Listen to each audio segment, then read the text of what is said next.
Plaza Podcast.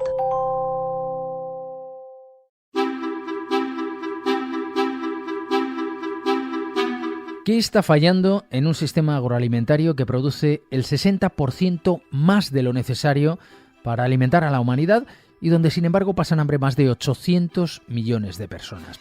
¿Qué está fallando en un sistema económico que confunde desarrollo con crecimiento y que rompe los equilibrios ecológicos y los ciclos naturales y provoca el cambio climático?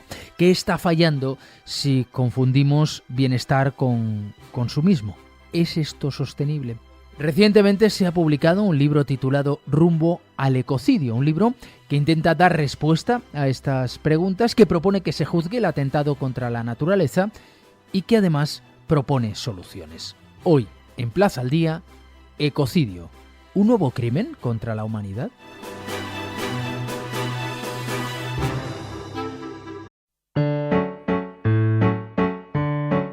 Si te gustan los libros, no deberías perderte La Plaza de las Letras. Repasamos cada programa un clásico. También reseñamos un libro, actual o no tanto.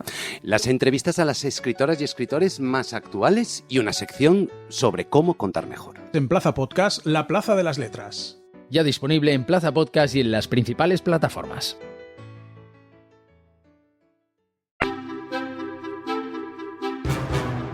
José Esquinas es doctor, ingeniero agrónomo, humanista, doctor en genética y como profesor universitario e investigador ha desarrollado durante muchos años su labor. También durante 30 años trabajó para la FAO, la Organización para la Agricultura y la Alimentación de la ONU, donde fue responsable del desarrollo de diversos acuerdos internacionales sobre biodiversidad y presidió durante una década el Comité de Ética de la FAO. Y como decimos, acaba de publicar Rumbo al ecocidio. Profesor Esquinas, ¿qué tal? Muy buenas. Muy buenas. Bueno, empecemos hablando de ecocidio, que es una palabra construida desde ecología y homicidio, así que tenemos muy claro a qué nos estamos refiriendo. Bueno, nos estamos refiriendo fundamentalmente a que el ecosistema Tierra y todos sus componentes que están interrelacionados, de los cuales nosotros somos parte, no somos independientes, no controlamos ese ecosistema, somos parte del ecosistema, lo estamos destruyendo. Y al destruir, y por lo tanto lo estamos matando, y al destruirlo, pues es un atentado contra nosotros mismos. Y ahí viene la palabra ecocidio, es matar el ecosistema, en este caso destruir nuestra casa, la Pachamama, Gaia, o sea, la Tierra, el planeta vivo, la parte viva del planeta. ¿Cuáles son los principales riesgos que enfrenta la naturaleza y la especie humana en este momento? Pues mira, estamos afrontando aparentemente muchos riesgos, pero hay uno que por encima de todo es gravísimo, que es el cambio climático. El cambio climático, por primera vez, producido por el ser humano. Ha habido otros cambios climáticos antes. Fíjate que la Tierra tiene 5.000 millones de años. La vida sobre la Tierra 3.000, en ese millones de años. En ese periodo ha habido muchos cambios. El ser humano no existía en esos momentos. Pero este es el primero que no solamente ocurre estando nosotros vivos, sino que lo estamos provocando nosotros. Y la solución, si es que la hay, sí la hay, evidentemente, y de eso va el libro, la damos nosotros, ¿eh? Y en ese sentido, lo que está en riesgo no es el planeta. El planeta va a seguir adelante, como ha seguido mucho antes, y la vida seguirá quizá otro estilo de vida. Lo que estamos en riesgo realmente de desaparecer, aparte de muchas otras especies, es la nuestra propia.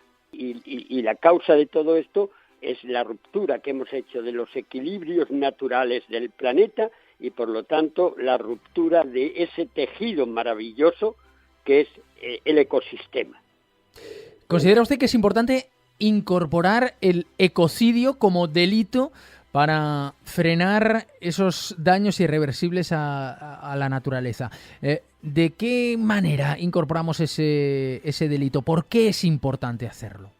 El mayor riesgo es la desaparición, no de unos de nosotros, no de miles, no de millones, de nuestra especie entera. Y si destruimos nuestra casa, eso se da por descontado que va a ocurrir. Entonces, fíjate, hay datos actuales de de la Universidad de Ontario, de la semana pasada, en el que está hablando que en una década el cambio climático podría matar 1.000 millones de personas. Es la humanidad la que está en peligro. Es el mayor crimen que se puede cometer contra la humanidad, destruir nuestra casa y destruirnos a nosotros mismos como especie. Por lo tanto, no se trata ya de asegurar un futuro mejor, es de que haya un futuro. Y eso es lo que nuestra generación tiene la responsabilidad de asegurar, porque por primera vez tenemos la capacidad de provocarlo, y lo estamos provocando, pero también tenemos la capacidad de tenerlo. Si eso no es el mayor crimen, si eso no es un crimen contra la humanidad, dime qué es. Entonces, cuando hay daños irreversibles a este ecosistema, claro que tiene que ser considerado crimen contra la humanidad y ser juzgado en el Tribunal Internacional de La Haya. Pero ¿no es este un delito, un crimen colectivo en el que estamos participando de una u otra manera casi todos? Evidentemente estamos participando todos, pero unos provocan y otros, con un lavado de cerebro o con 1000 cosas, entramos al juego. Quiero decir, la responsabilidad no es la misma, la de todos. Por otra parte, cuando yo hablo de crimen contra la humanidad, estoy hablando cuando los daños son irreversibles. Nosotros no tenemos a nivel individual la capacidad de provocar daños irreversibles. Es el consumismo irresponsable, sí, pero debido justamente a una serie de sistemas que nos llevan a la necesidad de consumir. Lo que yo estoy hablando pues es de casos, por ejemplo, como el Prestige, deben ser juzgados como crímenes contra la humanidad. Casos como en el caso también de España, la Manga del Mar Menor, casos como el que se dio de Nepal en la India, donde miles de millones de personas mueren y donde además la radioactividad aumenta profundamente. Es decir, claro, fíjate que cuando se habla de un crimen contra la humanidad no se trata de decir voy a vengarme castigando, no. Se trata de imponer medidas disuasorias que hagan que eso no vaya a ocurrir nunca más. Primero, serían medidas de tipo económico, como puede ser pues incentivos y desincentivos, en el que contamina paga. Pero es que eso no es suficiente, porque cuando el daño no se puede corregir nunca más y afecta a todos y afecta a la estabilidad del planeta, ahí hay que tener además una cuestión judicial, que es el ecocidio como crimen contra la humanidad. ¿Y cómo podemos cambiar ese rumbo del planeta hacia la sostenibilidad, la armonía? ¿Podemos individualmente hacer algo para cambiarlo o es impensable que lo podamos hacer si no hay una responsabilidad colectiva? Mira, individualmente claro que podemos hacer cosas, y podemos hacer muchas, pero permíteme antes que te ponga un ejemplo de lo que estamos haciendo realmente en estos momentos. Yo recuerdo cuando yo era niño y de ahí lo que tenemos que hacer en definitiva es cambiar el rumbo equivocado del planeta, que nos está llevando, pues lo que decía el secretario general de Naciones Unidas hace una semana o dos, y que nunca he oído esas palabras en boca o ese tipo de expresiones de ningún otro directivo de la ONU, que es hemos abierto las puertas del infierno.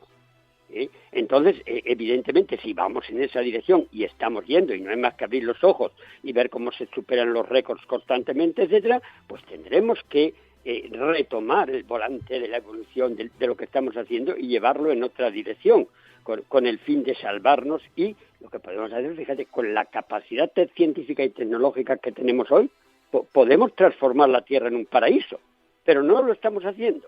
Pues lo que estamos haciendo lo que hace es satisfacer el cortoplacismo y la ambición de unos pocos, en vez del bienestar de la humanidad y sobre todo de las generaciones futuras.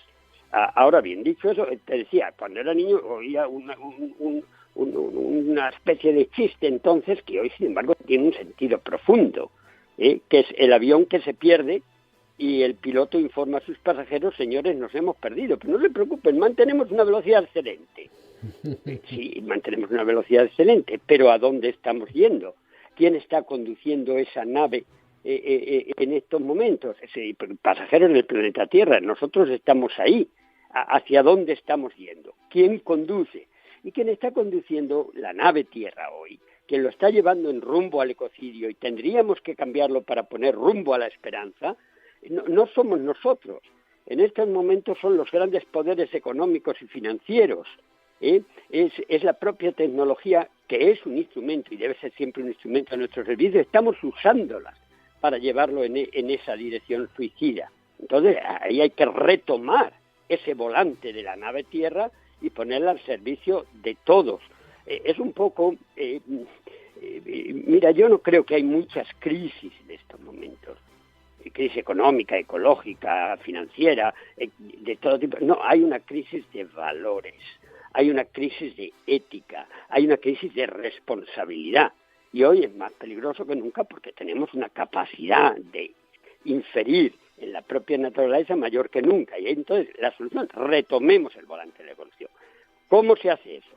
Pues mira, tú decías cuestión colectiva o individual. Yo creo que las dos cosas no solamente son necesarias, sino que son complementarias. Por una parte, a nivel individual, si quieres, claro que podemos y debemos hacer lo que decía ya la Cumbre de la Tierra en 1992 en Río. Yo estaba allí en ese momento representando a la FAO y uno de las claves el eslogan principal es piensa globalmente y actúa localmente. Bueno, pues ahí necesitamos, hoy podemos además actuar también globalmente a través de las redes sociales, a través de muchas otras cosas, y no es una cuestión ese actuar de izquierdas o de derechas, es una cuestión de subsistencia, y por lo tanto es mucho más importante, es independiente de la ideología política. Y entonces, a nivel individual, te repito, pues, por ejemplo, vamos a ver, hoy, con un hambre enorme, con más de 800 millones de personas que pasan hambre, con más de 35.000 personas que mueren como consecuencia del hambre y la malnutrición cada día, que es 5 veces más de los que morían de COVID en la época en la que el COVID era más agresivo. Pues en este momento resulta que producimos el 60% más de lo que la humanidad necesita para alimentarse. No es que se necesiten más alimentos, es que se necesita más sentido común. Entonces, ¿dónde están yendo todos esos alimentos que no llegan a ninguna boca, que producimos de más? Pues mira, una tercera parte, 1.300 millones de toneladas métricas de alimentos están perdiéndose por el camino y gran parte de ello termina en la basura. Y muchas veces somos nosotros los que los tiramos. Fíjate, en España, 7,7 millones de toneladas métricas al año, lo que significa unos más de 150 kilos por habitante y año, terminan en la basura. El 30% de lo que estamos tirando en España en envases sin abrir porque ha caducado. Eso es mi responsabilidad. Yo tengo la obligación moral, y ojalá mañana fuera jurídica, de comprar lo que necesito. No mucho más por si acaso meterlo en la nevera y después tirarlo porque ha caducado. Yo recuerdo, el alimento se ha transformado en una pura y nuda mercancía. Yo recuerdo cuando era niño y se me caía un trocito de pan al suelo y mi abuelito, mi mamá, Pepito, cógelo, bésalo y cómetelo. Era sagrado, era la base de la vida. Hoy no, hoy es un instrumento. Hoy ese alimento pues es un arma política muchas veces. Hay una frase tremenda de Kissinger, el secretario de Estado de Estados Unidos, que dice: controla el petróleo, controla a los gobiernos, quien controla los alimentos controla a los pueblos. Y bueno, ese uso del alimento como arma política es tremendo. Y en este caso lo estamos viendo con las distintas guerras, cómo se están bombardeando los almacenes de trigo o los centros de producción de alimentos.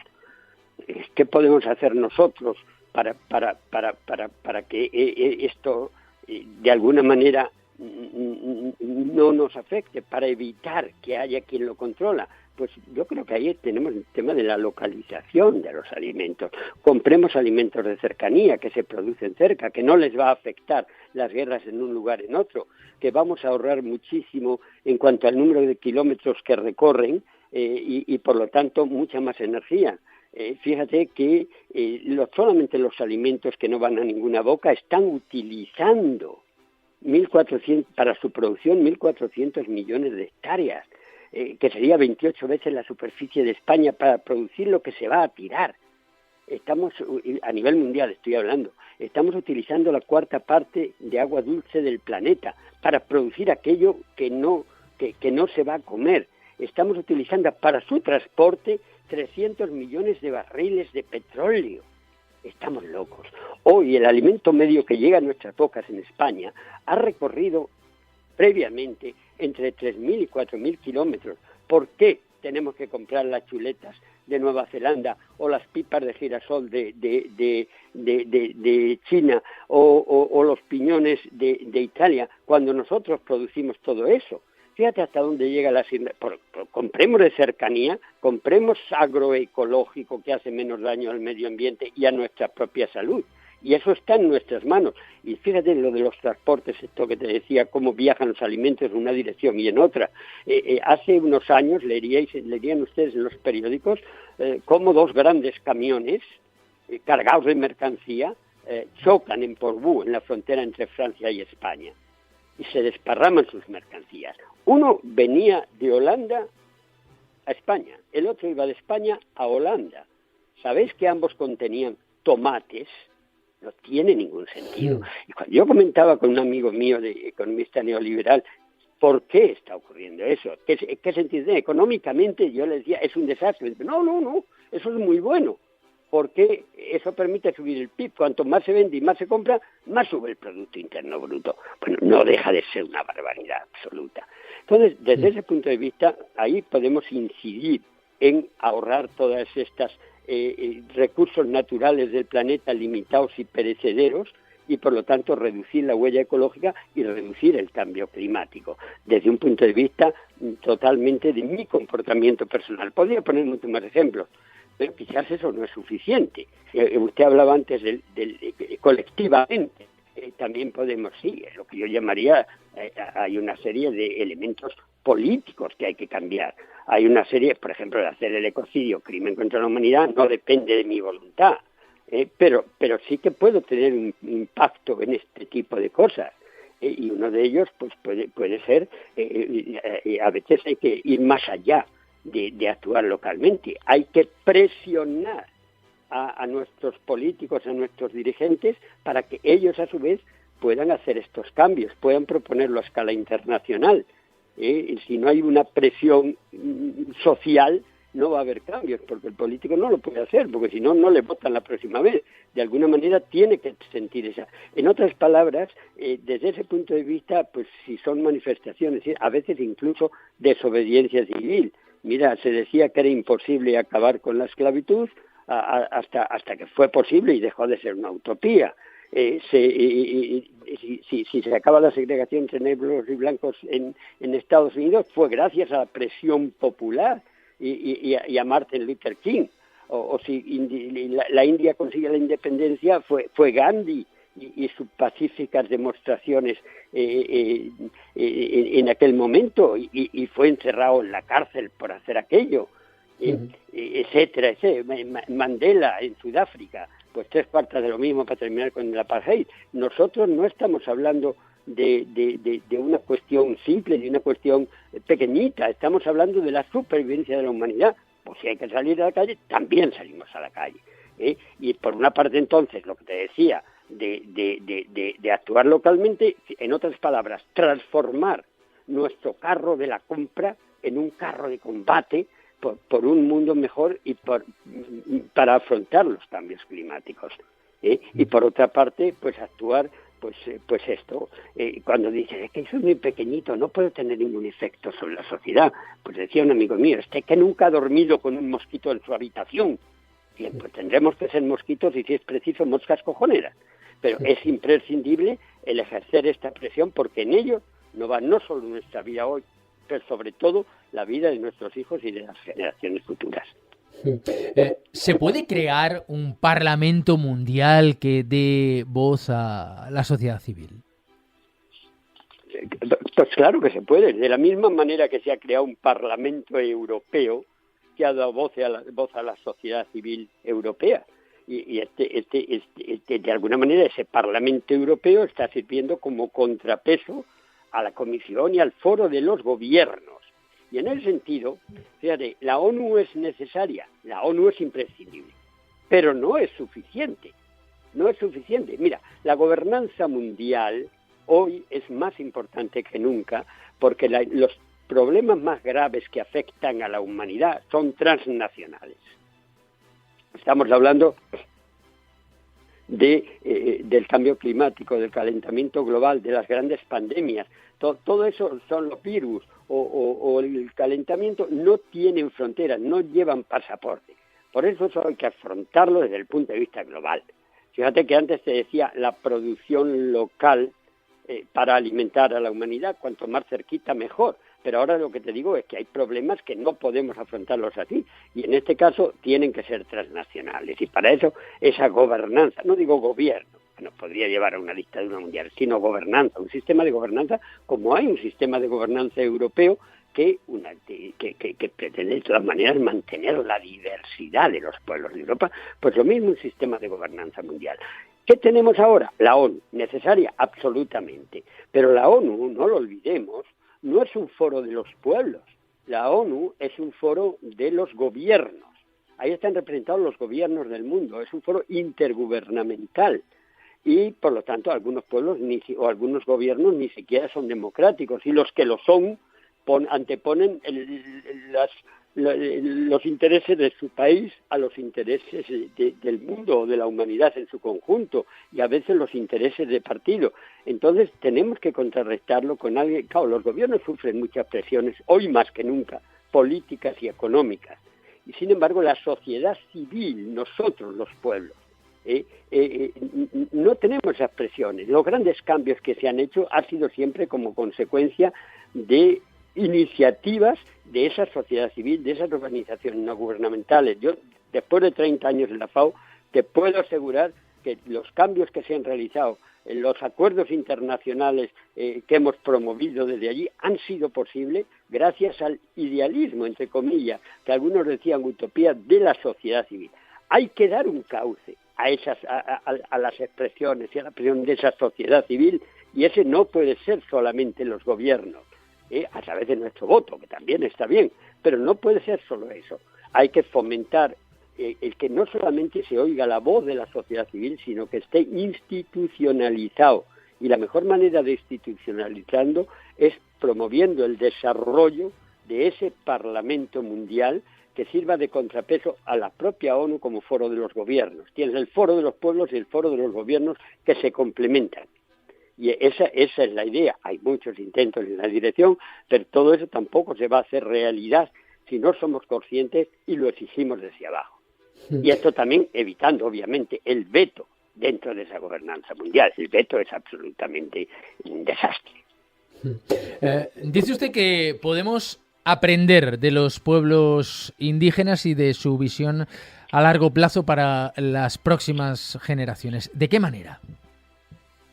Mira, yo la semana pasada estuve en una reunión en Roma, en la FAO, de pueblos indígenas. Allí había los pueblos indígenas procedentes de los 5 continentes. Había más de 200 representantes de pueblos indígenas y volví alucinando. Quiero decir, qué maravilla, qué integración en la naturaleza, qué felicidad enorme. Era gente pobre, todos eran pobres, pero eran felices.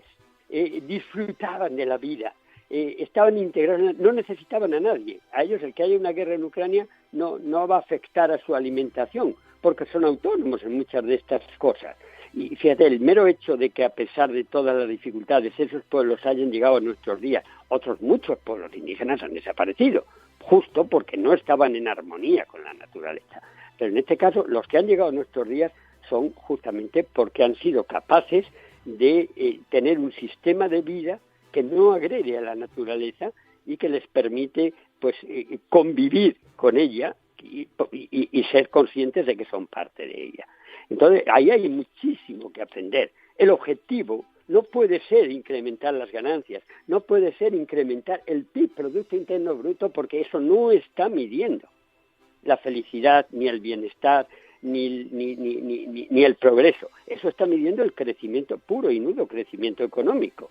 Y esto no es una medida, no es la medida por la que podamos decidir que un país está más desarrollado o está menos desarrollado. Yo muchas veces pienso que muchos de estos pueblos indígenas están mucho más desarrollados que nosotros porque son más felices desde que nacen hasta que mueren, ¿eh?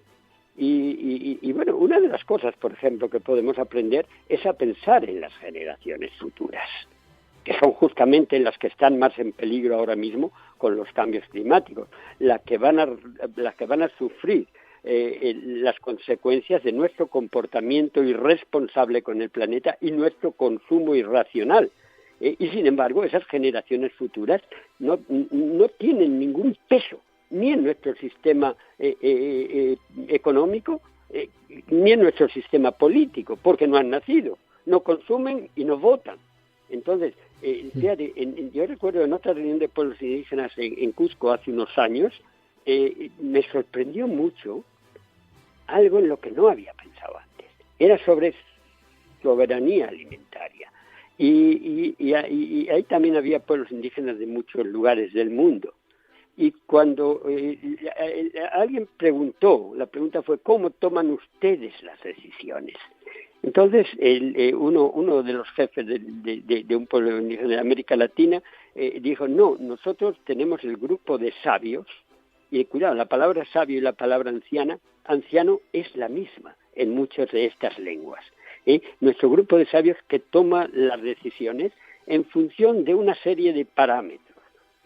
Por ejemplo, y entonces la primera pregunta que nos hacemos es, esta decisión que yo voy a tomar, importante, en este grupo étnico, hoy, ¿cómo va a afectar a las próximas 7 generaciones?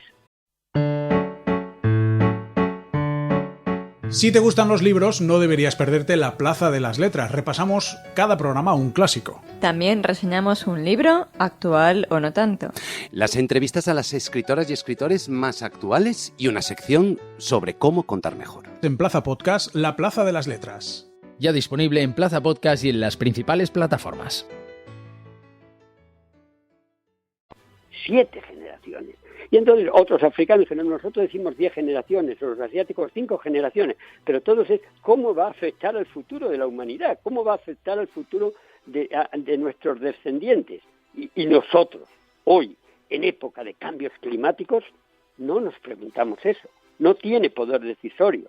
Entonces, una propuesta que las propias Naciones Unidas hizo hace años y que se ha caído un poquito en el olvido, era el decir, hay que desarrollar una justicia intergeneracional, hay que desarrollar los derechos de las generaciones futuras. Una cosa mucho más simple, que en los parlamentos y en los lugares donde se toman las decisiones, en los centros de representación, donde no están representados, obviamente, los que no han nacido, exista la figura jurídica, no necesariamente física, del defensor de las generaciones futuras, el que va a informar a los parlamentarios antes de que tomen las decisiones, antes de que aprueben una ley, el efecto que esa decisión va a tener en sus hijos, en sus nietos, en sus bisnietos y en las 7 próximas generaciones. Eso es muy simple, 15 países o 16 ya lo han hecho, nosotros todavía no, pero ese es un reto que además ni siquiera es caro. Es un poco la idea del defensor del pueblo, pero claro, defensores del pueblo pues deberían de ser ya, de hecho, todos los parlamentarios. Por lo tanto, ¿es necesario el defensor del pueblo? Sí, imprescindible, no necesariamente, pero el defensor de los que no han nacido es imprescindible. No sé, estas son un poco más de cómo podemos hacer que esas generaciones futuras tengan también, cómo puede el sistema económico por el que nos regimos, económico-político, pues los precios se basan en la oferta y la demanda. Santo y bueno, y además es muy bueno y funciona para la mayor parte de las cosas. Pero no para los recursos naturales del planeta, limitados. El planeta es una despensa. Y cuando hablamos de esos recursos naturales, estoy hablando de la tierra, del agua, del aire, de la diversidad biológica, de la energía. Hay la que hay. Y no podemos incrementarla. Y esa que hay es para uso y disfrute de esta generación y todas las que vienen después. ¿De acuerdo? Sin embargo, cuando vamos a aplicar el sistema de oferta y demanda, ahí somos incapaces de hacerlo porque la oferta es fija. para esta generación y todas las demás, pero la demanda que podemos medir es solo la de los que estamos vivos, la de esta generación, que es una parte minúscula de quienes lo van a usar después. Entonces el precio está, esos recursos naturales están, el medio ambiente está totalmente infravalorado. El mercado no puede hacerlo si no es con correcciones, si no es con la idea de que uno tiene que pagar cuando compra una manzana no solo por el precio de la manzana, sino por el precio de conservar los recursos naturales, tierra, agua, aire, diversidad biológica, etcétera, que van a permitir a las generaciones futuras seguir consumiendo manzanas. Porque la producción de manzanas no es ni más ni menos que la transformación de esos recursos naturales en una manzana, a través de distintas tecnologías más antiguas como labrar un campo o más modernas como los laboratorios, pero siempre se necesitan esos recursos naturales. Mira, en África tienen un dicho muy bonito, dicen: los recursos naturales del planeta y el medio ambiente no nos pertenecen, lo tenemos en préstamo de nuestros hijos. Bien, cuando nosotros estamos consumiendo mucho más de la que la Tierra te permite, y fíjate que la huella ecológica cada año llegamos antes, lo que quiero decirte, por ejemplo, este año, para el 25 de mayo, en España ya habíamos consumido todos los recursos naturales que nos ofrecía este año el planeta hasta final de año. Entonces, lo que estamos haciendo en definitiva es externalizando a las futuras generaciones. Estamos consumiendo lo que van a necesitar nuestros hijos después y por lo tanto estamos robando a nuestros hijos, legalmente, eso sí, pero estamos robando a nuestros hijos. Entonces, ahí evidentemente el que contamina paga y tiene que dejarlo en las mismas condiciones en que lo encontró. Y aquí vuelvo al ecocidio. Si el daño es irreversible, pues ecocidio y crimen contra la humanidad. Esto, contado con un lenguaje científico riguroso, pero al mismo tiempo de manera cercana y de manera con un lenguaje que cualquiera puede entender, porque este libro lo he escrito con una periodista, pues lo tenéis con muchas anécdotas y muchísimos datos, y proponiendo soluciones concretas, sobre todo para provocar debates y entre todos poder solucionar con urgencia, eso sí, los grandes retos que tenemos y principalmente de los cambios climáticos. Todo esto lo tenéis en este libro que acaba de salir, Rumbo al ecocidio. Rumbo al ecocidio, editorial Espasa, escrito por José Esquinas, con quien hemos tenido el placer de hablar hoy. De verdad, muchísimas gracias. Muchísimas gracias a ustedes.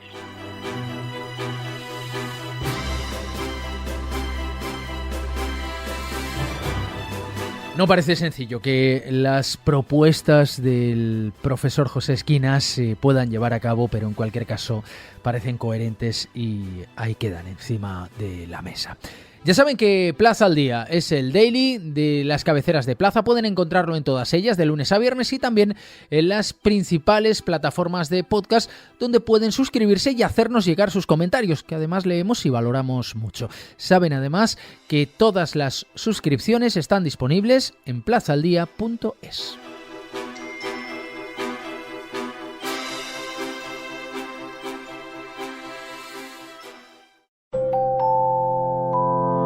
Plaza Podcast.